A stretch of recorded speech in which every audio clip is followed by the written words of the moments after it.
Missiles have been raining down on Ukraine for days, but Russian President Vladimir Putin says he doesn't wish to destroy Ukraine, and he has no immediate plans to keep up with the widespread airstrikes. Moscow has launched a barrage of strikes on towns and cities for the past 5 days, leaving many Ukrainians wondering where they can turn to find safety. More destruction, more desperation. Zaporizhia faces another round of shelling.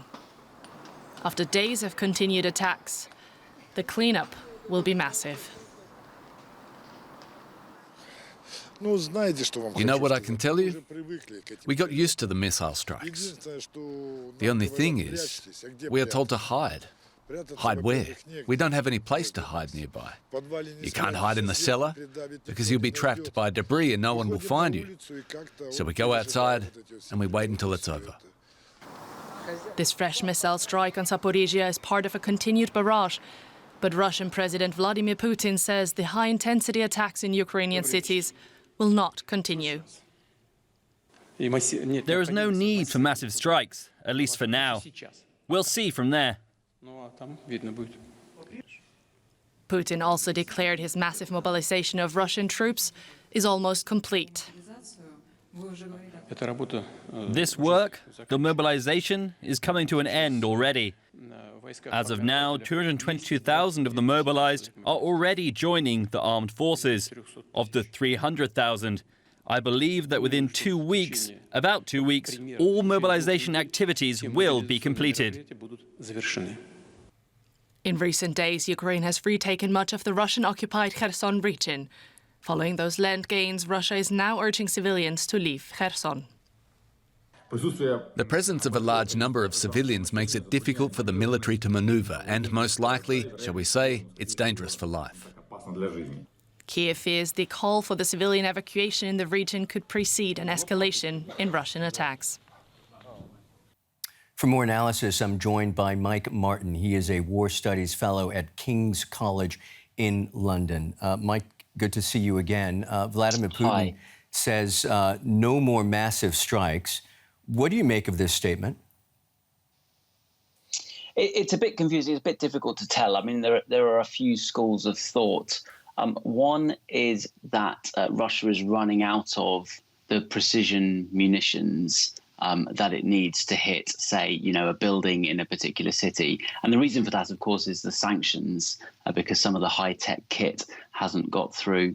I think the other explanation is probably that most things that Vladimir Putin does, including these strikes on cities, are aimed at the Russian domestic market.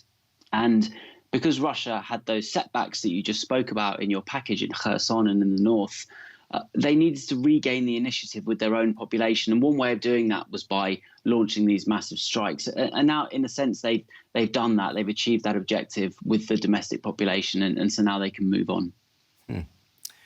Putin also mentioned that the partial mobilization will be finalized in 2 weeks. What effect, if any, will this have on the ground?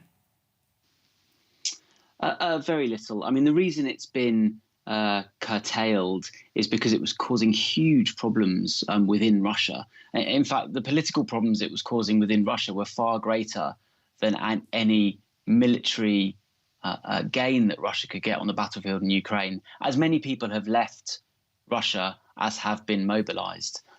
We've already started to see reports of some of the early mobilizees turning up in Ukraine, some with no training, some with just a week of training, and predictably they've been killed. I mean, that's what happens with untrained soldiers on a complex battlefield. And so really the whole mobilization has been politically very difficult for Putin. Ukrainian forces continue to make gains on the battlefield as they move closer and closer to Kherson. Any reason to believe they'll be stopped at this point? I think the momentum is with Ukraine, and it has been for some months, really since the Russians, their assault. Your viewers will remember they had this big assault over the summer in the Donbass. Since that ground to a halt, the momentum has been with the Ukrainians. Just this afternoon, so very, very fresh, we're hearing early reports that the Ukrainians have started up again in Kherson to move down that western bank of the Dnipro.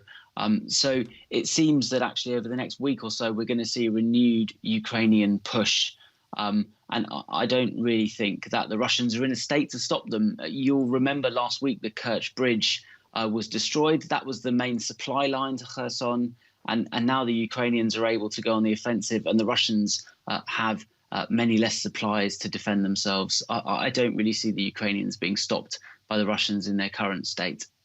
Only half a minute left or so, Mike, but I did want to ask you, this week, as you well know, we saw a spree of deadly missile attacks hit civilian targets across Ukraine, with Western allies promising to deliver more anti-missile systems.